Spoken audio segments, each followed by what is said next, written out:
ఏ స్వామి చెప్పినట్టు పని అయినంత వరకు ఒకలాగా, పని అయిపోయిన తర్వాత ఒకలాగా. ఓడ దాటినంత వరకు ఓడ మల్లన్న, దాటిపోయిన తర్వాత బోడి మల్లన్న. అదాని నన్ను ఎన్నోసార్లు కలిశారు, దానికి దీనికి ఏం సంబంధం అన్నారు జగన్మోహన్ రెడ్డి గారు. ఈయనొచ్చి అదాని కలిస్తే ఆహో ఓహో. ఈయన మొన్న ముఖ్యమంత్రి అయిన తర్వాత అదాని సంస్థకు సంబంధించినటువంటి ప్రతినిధులు, వారి డైరెక్టర్లు వచ్చి కలిస్తే ఆహా ఓహో, ఈ రాష్ట్రానికి అద్భుతం జరిగిపోతుంది.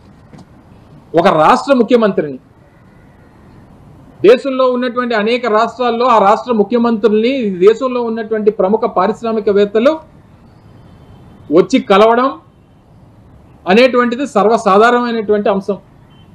ముఖ్యంగా ఇదే అదానికి సంబంధించినటువంటి సంస్థకి రాష్ట్రంలో అనేక కార్యకలాపాలు ఉన్నాయి. అనేక సందర్భాల్లో వచ్చి ఇదే విశాఖపట్నంలో మన ఏదైతే మనం ఆల్మోస్ట్ 130 ఏకర్స్ ల్యాండ్ ఈ దీనికి సంబంధించి డాటా సెంటర్కి సంబంధించి ల్యాండ్ ఇచ్చాం.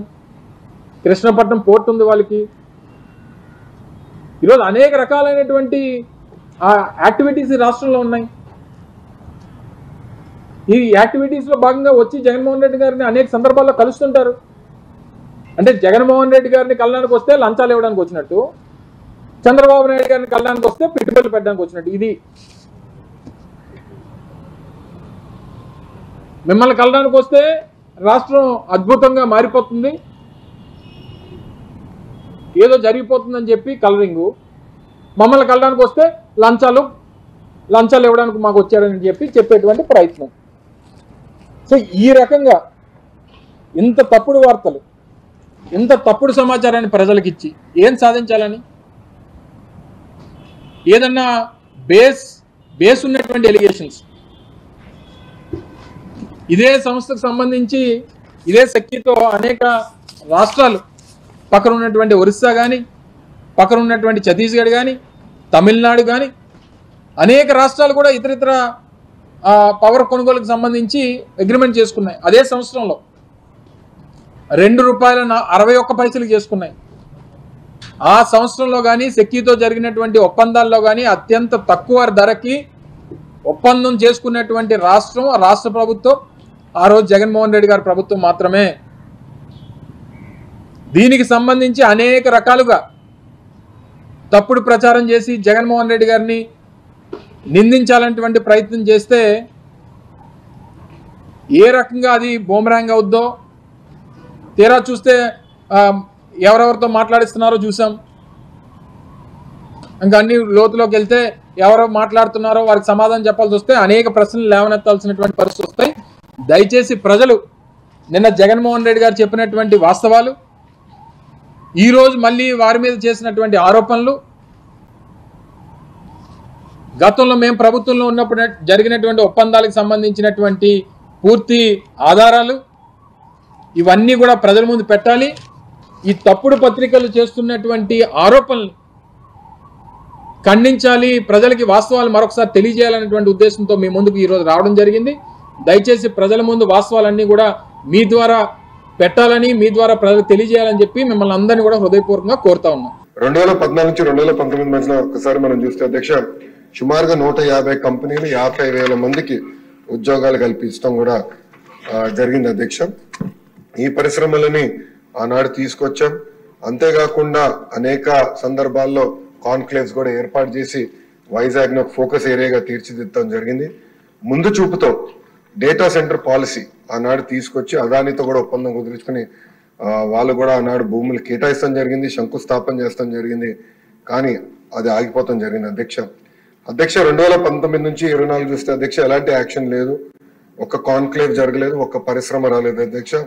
ఒక మంత్రిని బాధాకరమైన పరిస్థితి ఏంటంటే ఆనాడు ఒక మంత్రిని అడిగారు అధ్యక్ష, ఆ రేస్ ఏదో హైదరాబాద్ లో జరుగుతుంటే ఇది మీరు ఎప్పుడు తీసుకొస్తారు ఆంధ్ర రాష్ట్రానికి అంటే, కోడి ఇంకా గుడ్డు పెట్టలేదు, లేదంటే గుడ్డు కోడి పెట్టలేదు ఏదో చెప్పాడు అధ్యక్ష. అది దేవుడి తెలియాలి ఏం చెప్పాడు.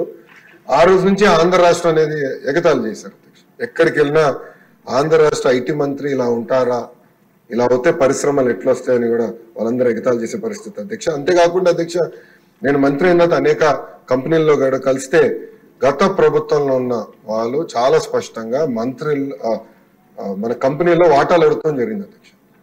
వాటాలు అడిగారు అధ్యక్ష. దానివల్ల ఆ కంపెనీలన్నీ వెనక్కి వెళ్ళిపోయినాయి. అంటే ఐటీ కంపెనీల్లో కూడా వాటాలు అడిగే పరిస్థితి వీళ్ళు వచ్చారు అధ్యక్ష. ఏం చెప్పాలి అధ్యక్ష? ఇంతేకాకుండా పెద్దలు అన్నట్టు నిక్సీ కూడా నాడు పట్టించుకోలేదు, ఎస్టీపీఐకి ఇవ్వాల్సిన భూములు కేటాయించలేదు. ఇంకా మిలేనియం టవర్ ఫేజ్ 2 వచ్చే గల అక్కడ సచివాలయం పెడతామని మొత్తం డ్రామా నడిపించారు అధ్యక్ష. సచివాలయం పెట్టలేదు, అలానే ఐటీ కంపెనీలు కూడా అది కేటాయించలేదు అధ్యక్ష. దానివల్ల ఆంధ్ర రాష్ట్ర యువకులు చాలా చాలా నష్టపోతాం జరిగింది అధ్యక్ష. అధ్యక్ష, ఎన్డీఏ ప్రభుత్వం ఏర్పడి కరెక్ట్ గా 5 నెలలు అయింది అధ్యక్ష. 5 నెలల్లో నేను ప్రధానంగా చేసింది ఏంటంటే ఉన్న ఐటీ కంపెనీలు అందరితో నేను మాట్లాడటం జరిగింది అధ్యక్ష. అంటే ఆంధ్ర రాష్ట్రంలో ఉన్న ఐటీ కంపెనీలందరితో 1-on-1 మీటింగ్ పెట్టాను. చిన్న కంపెనీలు అయితే వైజాగ్ లోనే నేను ఐటీ సార్ నాయకత్వంలో, ఐటీ సార్ కాదు మన ఐటాప్ నాయకత్వంలో నేను సమావేశం కూడా ఏర్పాటు చేసుకుని అక్కడ వాళ్ళు ఎదుర్కొన్న సమస్యలు ఏంటి, ఇంకేం చేస్తే బాగుంటుందని కూడా వాళ్ళతో సుదీర్ఘంగా చర్చిస్తాం జరిగింది అధ్యక్ష. ఇప్పుడే పెద్దలు గంటా శ్రీనివాసరావు గారు చెప్పినట్లు టీసీఎస్ ఆల్రెడీ కమిట్ అయింది. టీసీఎస్ అనేది వస్తుంది, దాంట్లో ఎలాంటి సందేహం లేదు. విష్ణు కుమార్ రాజు గారు ఎప్పటికల్లా వస్తుందని అడిగినట్టున్నారు. 3 నెలలు టైం ఇవ్వండి తప్పనిసరిగా, ఎందుకంటే ఎగ్జిస్టింగ్ బిల్డింగ్స్ కి చిన్న ఏర్పాట్లు చేయాల్సిన అవసరం ఉంది. 3 నెలల్లో తప్పనిసరిగా టీసీఎస్ విశాఖపట్నంలో ప్రారంభిస్తున్నారు. అంతేకాకుండా ముందు చూపుతో వాళ్ళని నేను చంద్ర సార్ని కోరాను, మీరు క్యాంపస్ ఏర్పాటు చేయాలి విశాఖపట్నంలో అంటే ఆయన ఒప్పుకున్నారు. దానికి ఆల్రెడీ భూములు కూడా మేము ఎత్తుకుతున్నాం. దానిపైన కూడా నేను చాలా క్లియర్ గా 2-3 చెప్పిన తర్వాత దాన్ని కూడా వస్తాను అధ్యక్ష. పెద్దలు వంశకృష్ణ గారు అడిగినట్లు అధ్యక్ష, ఇక్కడ ఎకో సిస్టమ్ కూడా ఏర్పాటు చేయాలి. దాంట్లో భాగంగా నేను కూడా ఐటీ కంపెనీలు అందరితో మాట్లాడినప్పుడు ఇన్ఫోసిస్ తో కూడా మాట్లాడాను. వాళ్ళని కూడా ఒక క్యాంపస్ ఏర్పాటు చేస్తే బాగుంటుందని వాళ్ళని కోరాను. వాళ్ళు కూడా ఆల్రెడీ భూములు ఎత్తుకుతాం జరుగుతుంది అధ్యక్ష.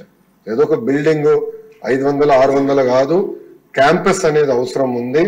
దానికి వాళ్ళకి భూములు కూడా ఇప్పుడు ఎత్తుకుతాం జరిగింది, మొదలు పెట్టాం అధ్యక్ష. నేను అనుకుంటా మాక్సిమం ఒక 6 months లో కొబ్బరికాయ కొట్టచ్చు నేను ఆశిస్తున్నాను. దానికి నేను చాలా కష్టపడుతున్నా. మీరు 20,000 ఉద్యోగాలు అడిగారు అధ్యక్ష. 5 సంవత్సరాలు 20,000 ఉద్యోగాలు నా టార్గెట్ కానే కాదు. పెద్దలు అన్నట్టు 5 లక్షల ఉద్యోగాలు ఒక ఐటీ రంగంలో ఆంధ్ర రాష్ట్రంలో క్రియేట్ చేయాలనేది టార్గెట్ గా నేను పనిచేస్తున్నాను అధ్యక్ష. మనం యుఎస్ కూడా వెళ్ళాను, అనేక డేటా సెంటర్ సంస్థలతో కూడా నేను కలుస్తాను జరిగింది అధ్యక్ష. ఒకసారి చూస్తే 2019 నుంచి 24 వరకు గత ప్రభుత్వం దీనిపైన ఎలాంటి ఫోకస్ పెట్టక డేటా సెంటర్ ఎకో సిస్టమ్ అటుపక్క విశాఖపట్నంలో, క్షమించాలి, అటుపక్క ముంబైలో, ఇంకో పక్కన తమిళనాడులో, అదేవిధంగా తెలంగాణలో వస్తాం జరిగింది అధ్యక్ష. అదే గాని మనం గాని ఆనాడు తీసుకొచ్చిన పాలసీ ముందలు తీసుకెళ్ళి ఉంటే Visakhapatnam data centre capital of the world అయ్యేది అధ్యక్ష. మనం చూస్తే డేటా సెంటర్స్ లో ప్రపంచ వ్యాప్తంగా ప్రతి సంవత్సరం $300 బిలియన్ $300 బిలియన్ ఖర్చు పెట్టిపోతున్నారు అధ్యక్ష. ప్రతి సంవత్సరం నా లక్ష్యం $100 బిలియన్ భారతదేశానికి రావాలి, దాంట్లో ఎక్కువ శాతం ఆంధ్ర రాష్ట్రానికి రావాలనేది నా లక్ష్యం అధ్యక్ష. దాంట్లో నేను అందరినీ కలిసాను అధ్యక్ష. అంటే కొన్ని కంపెనీ పేర్లు నేను వెల్లడించలేను, ఎందుకంటే ఎన్డీఏ నేను వాళ్ళతో సైన్ చేశాను కనుక. వాళ్ళతో చర్చించినప్పుడు 2-3 రిక్వెస్ట్లు ఉన్నాయి, ఎస్పెషల్లీ డేటా సెక్యూరిటీ, అదేవిధంగా టాక్సేషన్, డేటా ఎంబసీస్ విషయంలో. విష్ణు కుమార్ రాజు గారు బీజేపీ నుంచి కూడా ఉన్నారు కనుక ఇక్కడ నేను ఆల్రెడీ ఢిల్లీలో ఉన్న పెద్దలతో నేను చర్చిస్తున్నాను సార్. అది పాలసీ ఒక ఫ్రేమ్వర్క్ అనేది ఏర్పాటు చేయాల్సిన అవసరం ఉంది. తద్వారా పెద్ద ఎత్తున పెట్టుబడులు కేవలం ఆంధ్ర రాష్ట్రంగా భారతదేశానికి వచ్చడానికి అవకాశం ఉంది. అది ఆల్రెడీ మేము చర్చలో ఉన్నాం అధ్యక్ష. వంశకృష్ణ గారు అడిగినట్టు ఒక సోషల్ ఎకో సిస్టమ్ అనేది చాలా చాలా అవసరం అధ్యక్ష. దాంట్లో ఎయిర్పోర్ట్ ఒక భాగం. భోగాపురం ఎయిర్పోర్ట్ విషయంలో చంద్రబాబు నాయుడు గారు ఇప్పటికీ చాలా స్పీడ్ గా పనులన్నీ పరిగెత్తిస్తున్నారు అధ్యక్ష. అంతేకాకుండా భారతదేశంలోనే అతి పెద్ద కన్వెన్షన్ సెంటర్ కూడా ఏర్పాటు చేసే దిశగా మన ప్రభుత్వం పనిచేస్తుంది అధ్యక్ష. అది విశాఖపట్నానికి వస్తుంది అధ్యక్ష.